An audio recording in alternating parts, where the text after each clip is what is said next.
Hello, welcome to the look ahead for Friday, the 24th of October, with me, Fiona Sincott, a senior market analyst at City Index. So, the key focus tomorrow is undoubtedly going to be US consumer price inflation, CPI report, inflation data. This is going to be very much in focus given the ongoing US government shutdown, which means that US economic data has been very much in short supply. And also, it comes just days ahead of the Federal Reserve interest rate decision next week. So, expectations are for CPI to push higher to 3.1% year on year, up from 2.9%.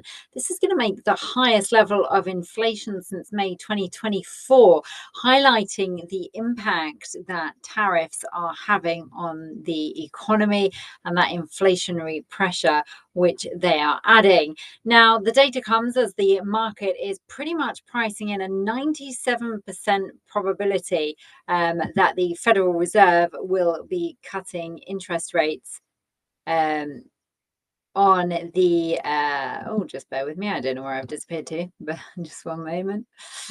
Cutting interest rates on the following week by 25 basis points. That's there I am again.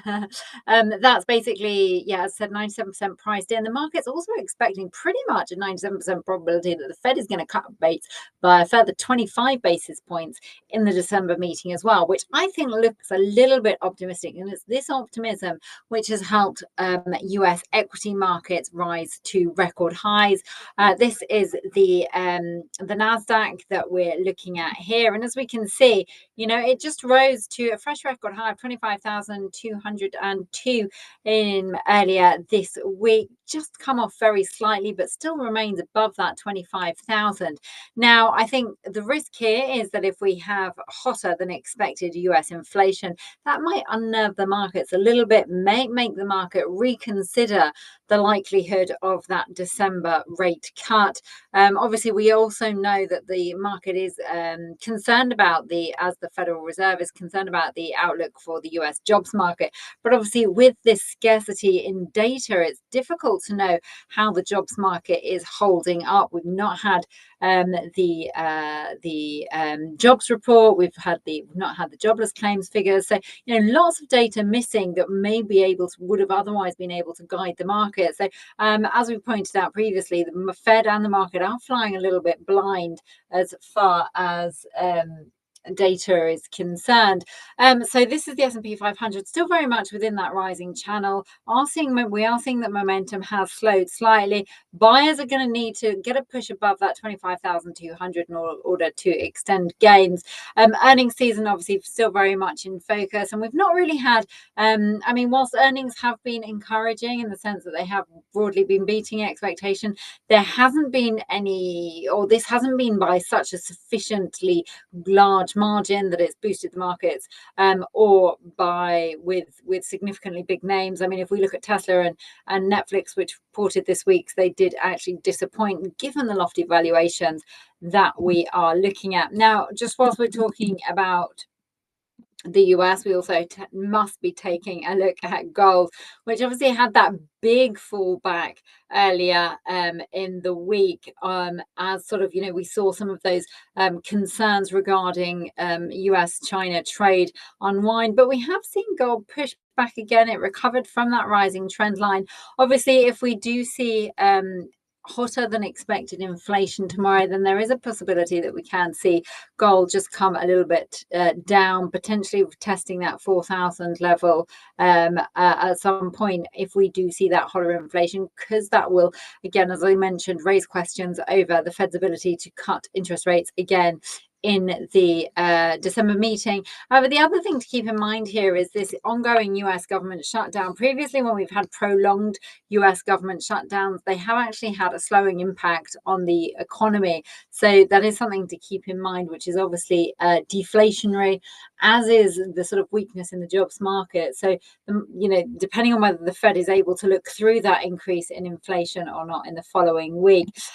Just as far as currencies, we're looking at here, I'm just pulling up pound US dollar just because we've got a couple of data points from the UK tomorrow as well, including retail sales, which are expected to fall 0.2%, down from 0.5% increase. And that's as we're starting to see the momentum fade in the UK economy, concerns rise ahead of the Chancellor's budget at the end of November. Also got PMI data due tomorrow, which is expected to show that the UK economy was pretty much stagnant in the September. That's after we saw some strength, in October that would be. That's after we saw some strength at the end of the UK summer here in the sort of, July, August months, but that seems to be slowing now in September and in October. Again, as I said, amid nerves and concerns ahead of the budget on the 26th of November. So still some time away. But if we're just having a look here, I mean, we're seeing the pound is pretty much a little bit sort of stagnant. It's not really doing too much against the US dollar. Obviously, the Bank of England expectations for a rate cut increased after that cooler than expected inflation data this week. We're just testing that support of that falling trend line there around the 132 80, 133 level, sort of around there. If we get a break below there and the 200 SMA at 132.20, then we could see a deeper sell-off towards that 131.60 level. Then just finally, also, and on the upside, if we do get stronger than expected data, the light does just keep going off. Stronger than expected data, the upside, what we're looking for is a rise above that 134.70 level. That's the 50 SMA, and that's needed in order to create a higher high. Just finally, we're going to take a quick look at oil because of what we saw today with those sanctions announced by Trump on two US oil firms, Rosneft and Look Oil, the Russia's two really very important oil firms in Russia, which produce around 3.1 million barrels a day of Russian oil. Now, sanctions on those firms potentially could or would be expected to see global oil supply come under pressure. At the same time, we've also got Trump talking to India about no longer buying Russian oil.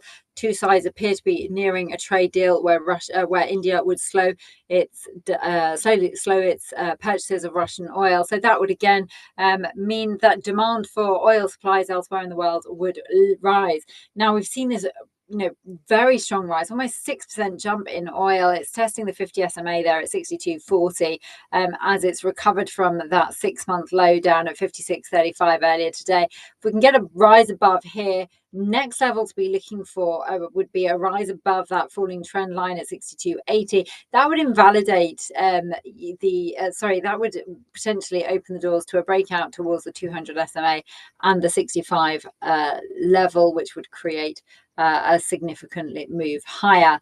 So I hope that you liked everything that you've seen today, and for more videos like this, then please do subscribe.